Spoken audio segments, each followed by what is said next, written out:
Focus ज्योति मल्होत्रा पर।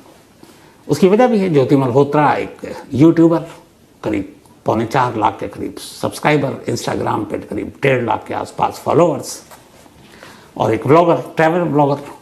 अब उसके बाद से लगातार मीडिया, सोशल मीडिया, हर जगह पे खबरें चल रही हैं, अलग अलग हेडलाइंस हैं।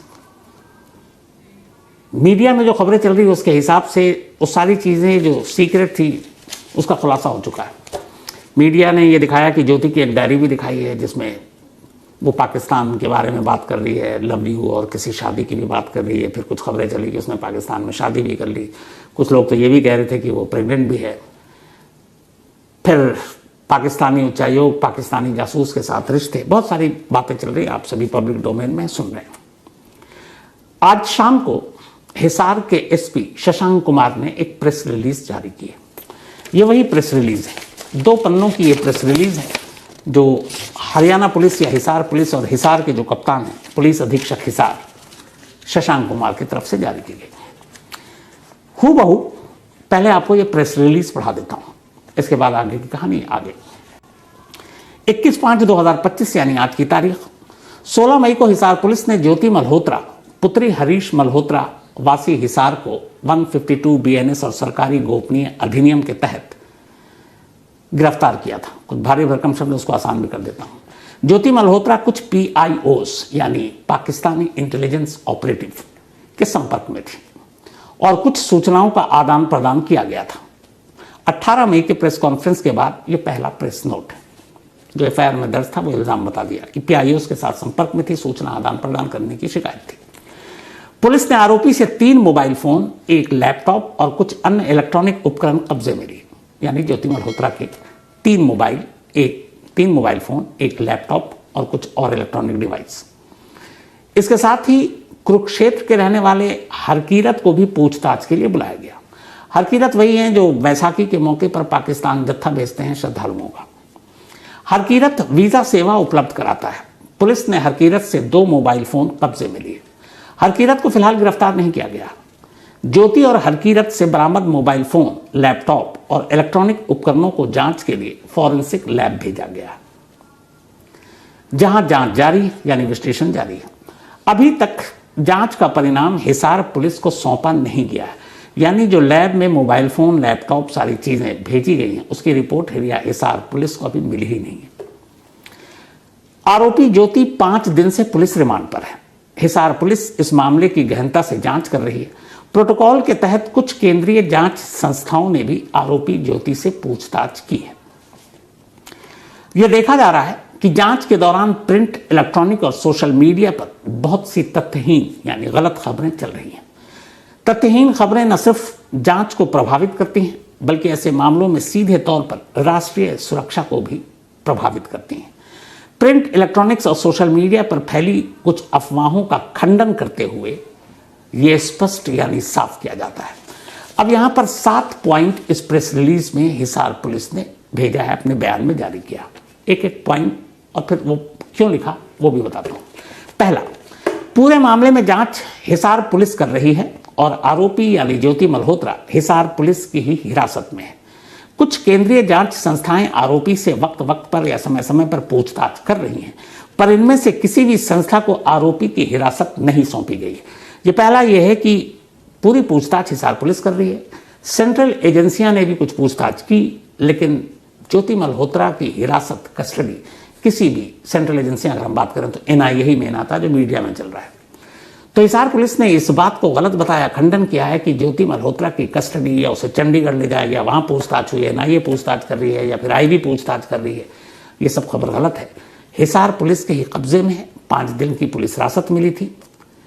17/5/22 शायद का लास्ट डे है और अभी तक किसी जांच दूसरी एजेंसी ने पूछताछ के लिए ज्योति मल्होत्रा को अपनी हिरासत में नहीं लिया है, जबकि यह खबर मीडिया में चली कि NIA की कस्टडी में भी है। तो पहली सफाई। दूसरा, आरोपी की किसी भी सैन्य, यह बहुत जरूरी है, आरोपी की किसी भी सैन्य, रक्षा या रणनीतिक जानकारी, मतलब मिलिट्री, डिफेंस या फिर ऐसी स्ट्रेटेजिक जो होती है जगह, लोकेशन, जानकारी तक पहुंच होने पर अभी तक कोई सबूत नहीं मिला है। यानी ज्योति मल्होत्रा की किसी मिलिट्री एस्टेब्लिशमेंट, किसी डिफेंस एस्टेब्लिशमेंट, किसी स्ट्रेटजिक ऐसी जगह जो हमारी देश की सुरक्षा के लिहाज से बेहद अहम है, वहां तक उसकी पहुंच के कोई सबूत नहीं मिले। तो जब पहुंच ही नहीं होगी तो वो इंफॉर्मेशन क्या निकालेगी वहां से। तीसरा पॉइंट, पुलिस ने जो इलेक्ट्रॉनिक उपकरण को जब्त किया था ज्योति मल्होत्रा के 3 मोबाइल लैपटॉप को, उसको जांच के लिए फॉरेंसिक लैब भेजा गया, जहां अभी जांच जारी है। अभी इस जांच की रिपोर्ट हिसार पुलिस को मिली नहीं है, पुलिस को यह रिपोर्ट सौंपी नहीं गई है। आरोपी के व्हाट्सएप चैट के बारे में अभी कुछ भी हम नहीं कह सकते। अब ये तीसरा पॉइंट ये है कि अभी जो मोबाइल फोन है, जो लैपटॉप है, वो फॉरेंसिक लैब में है। उस लैब की रिपोर्ट हिसार पुलिस को मिली नहीं, लेकिन मीडिया, सोशल मीडिया पर बाकायदा ज्योति मल्होत्रा के व्हाट्सएप चैट चल रहे हैं। अब जब फोन कब्जे में लिया हिसार पुलिस ने, भेजा फॉरेंसिक लैब को, लैब से वो रिपोर्ट सीलबंद लिफाफे में आएगी, लेकिन मीडिया में वो सारे व्हाट्सएप चैट चल रहे हैं। तो फिर ये चैट कहां से आए? क्या ये चैट सही है या फेक है? ये सवाल इसलिए उठ रहा क्योंकि हिसार पुलिस खुद कह रही है कि आरोपी के व्हाट्सएप चैट के बारे में हम अभी कुछ कह ही नहीं सकते क्योंकि रिपोर्ट तो आई ही नहीं हमारे पास। चौथा, कुछ मीडिया, सोशल मीडिया पर ज्योति मल्होत्रा के डायरी के कुछ पन्नों को दिखाया जा रहा है, जिसमें कई तरह की बातें हैं। वो पाकिस्तान के लिए किसी से लव यू भी बोलती है, किसी को पसंद करने की बात कर रही है, किसी शादी की बात कर रही है। वो डायरी के पन्ने हर जगह चल रहे हैं। हिसार पुलिस का कहना है कि जो डायरी के पन्ने इस वक्त मीडिया या सोशल मीडिया पर दिखाए जा रहे हैं, न उसे पुलिस ने अपने कब्जे में लिया था, न उनके कब्जे में है। मतलब इस डायरी की सच्चाई क्या है, हिसार पुलिस को नहीं मालूम। हिसार पुलिस के पास ऐसी कोई डायरी है ही नहीं। तो अब रिपोर्टर के पास वो डायरी कहां से आई? क्या वो डायरी असली है या फेक है? ये अपने आप में एक सवाल है। पांचवा पॉइंट, ज्योति मल्होत्रा यानी आरोपी के 4 बैंक अकाउंट की जांच की गई। पैसों के लेन देन के बारे में अभी कुछ नहीं कह सकते। यानी 4 बैंक अकाउंट है ज्योति मल्होत्रा के, चारों की जांच की गई, लेकिन अभी तक की जांच में कोई ऐसी चीज नहीं मिली है जो शक पैदा करे। इसका मतलब यह है कि टिप्पणी नहीं की जा सकती। 6, ये जो छठा पॉइंट है, इसको ध्यान से सुनिएगा। ज्योति मल्होत्रा यानी आरोपी निश्चित ही ये जानते हुए कि कुछ लोग PIOs यानी पाकिस्तानी इंटेलिजेंस ऑपरेटिव हैं, एक तरह से पाकिस्तान में जासूस हैं, उनसे संपर्क में थी। यानी ज्योति को यह पता था कि ये PIO है, पाकिस्तान इंटेलिजेंस ऑपरेटिव के लोग हैं, लेकिन फिर भी वो उनके कांटेक्ट में थी। लेकिन अभी तक सीधे तौर पर ऐसा कोई सबूत, तथ्य सामने नहीं आया है जिससे यह कहा जा सके कि आरोपी यानी ज्योति मल्होत्रा का संपर्क किसी आतंकवादी संगठन से था। आरोपी के किसी भी आतंकवादी घटनाओं में संलिप्तता यानी शामिल होने को लेकर भी कोई तथ्य या सबूत सामने नहीं आए। यानी इस पॉइंट के हिसाब से कि PIO के कुछ लोगों के संपर्क में थी ज्योति, लेकिन किसी टेररिस्ट ऑर्गेनाइजेशन या आतंकवादी संगठन के साथ उसका कोई रिश्ता या सबूत सामने नहीं आया है, और किसी टेररिस्ट एक्टिविटीज में भी उसके शामिल होने के कोई सबूत नहीं मिले। 7वां और आखिरी, आरोपी के किसी PIO के साथ यानी पाकिस्तानी इंटेलिजेंस ऑपरेटिव जो पाकिस्तान में थे, ज्योति मल्होत्रा यानी आरोपी के किसी PIO के साथ शादी, धर्म परिवर्तन इत्यादि के बारे में अभी तक कोई तथ्य या कोई सबूत सामने नहीं आया। मीडिया में खबर चल रही है कि ज्योति मल्होत्रा ने एक पाकिस्तान के स्पाई से या जो PIO है उनसे शादी कर ली है। कुछ तो ये भी थे कि प्रेग्नेंट हो गई है और धर्म परिवर्तन कर लिया, वो ज्योति से कुछ और बन गई है। लेकिन हिसार पुलिस के कैप्टन यानी कि हिसार पुलिस के SP superintendent of police Shashank Kumar के इस बयान के हिसाब से शादी, धर्म परिवर्तन या PIO के साथ शादी, ये बातें कोई सबूत नहीं। ये अनुसंधान यानी जांच राष्ट्रीय सुरक्षा से संबंधित है। आखिरी पैरा है इस स्टेटमेंट का। सभी इलेक्ट्रॉनिक, प्रिंट और सोशल मीडिया के लोगों से अनुरोध है कि रिपोर्टिंग में संयम बरतें और आधिकारिक प्रेस नोट में वर्णित तथ्यों को ही प्रसारित करें। जो प्रेस रिलीज में पुलिस के जरिए दिया जाए आप उसे ही दिखाएं, बताएं। सूत्रों और कल्पनाओं पर आधारित खबरों को आधिकारिक पुष्टि करने के बाद ही प्रसारित करें। यानी सूत्रों और कल्पनाओं से जो खबरें आप चला रहे हैं उनको पहले ऑफिशियल कंफर्मेशन करें, और वो कंफर्मेशन पुलिस से कीजिए, एजेंसी से कीजिए, और फिर उसे आप टेलीकास्ट करें या दिखाएं। नीचे लिखा है पुलिस अधीक्षक हिसार। तो 7 पॉइंट है। इन 7 पॉइंट में पूरी कहानी है। ज्योति मल्होत्रा 16 मई की रात से हिसार पुलिस के कब्जे में है। 17 मई को उसको कोर्ट में पेश किया गया था, जहां से उसको 5 दिन की पुलिस कस्टडी मिली है, जो शायद कल खत्म होगी। अब पुलिस को और ज़रूरत पड़ेगी तो पुलिस कस्टडी में वो रहेगी, वरना उसको जुडिशियल कस्टडी में जेल भेज दिया जाएगा। इस दौरान कुछ एजेंसियों ने भी उससे पूछताछ की, उसके घर की तलाशी ली गई, लैपटॉप फ़ोन मिले हैं। एक आगे बढ़ूं उससे पहले उस दिन मैंने आपको एक बाइट सुनाई थी इन्हीं एसपी शशांक कुमार की। वो बाइट भी बहुत कुछ कह गया था जो उन्होंने कहा था, और अभी तफ्तीश जारी है, कोई ऐसी चीज़ मिली नहीं, और कोई इंफॉर्मेशन पास ऑन तब करेगा जब उसके पास इंफॉर्मेशन हो। इस रिलीज के हिसाब से जिसमें साफ साफ कहा जा रहा है पॉइंट नंबर 2 में कि ज्योति के पास किसी भी सैन्य, रक्षा या रणनीतिक जानकारी तक पहुंच होने के बारे में कोई सबूत सामने नहीं आया। अब एक जासूस का काम क्या होता है? एक जासूस का काम यही होता है कि वो ऐसी इंफॉर्मेशन पास करे अपने दुश्मन देश को। तो अब सवाल ये है कि इस हिसाब से अभी तक के ऐसी एक भी क्लासिफाइड इंफॉर्मेशन, जो मैंने पहले दिन आपको बताया था, ऐसी कोई सेंसिटिव डॉक्यूमेंट्स, ऐसी कोई और जानकारी ज्योति मल्होत्रा के खिलाफ अब तक की तफ्तीश में सामने नहीं आई। लेकिन पाकिस्तानी हाई कमीशन का एक ऐसा स्टाफ जो फ्रंट डेस्क पे बैठा हुआ है वहाँ के वीज़ा डिपार्टमेंट में, जिसका काम ही है यहाँ कर जासूसी के लिए लोगों को फांसना, वो दानिश ज्योति मल्होत्रा के संपर्क में थी, उसके साथ फ़ोन पे बात होती थी, मैसेज करती थी। ये पुख्ता है और ये सही है। इसके अलावा जब वो पाकिस्तान गई अपना ट्रैवल तो ब्लॉग बनाने के लिए, उसमें वो और 3 लोगों से मिली जो PIO निकले, ये भी सच है, उनके साथ भी उसका बाद में भी कनेक्शन था।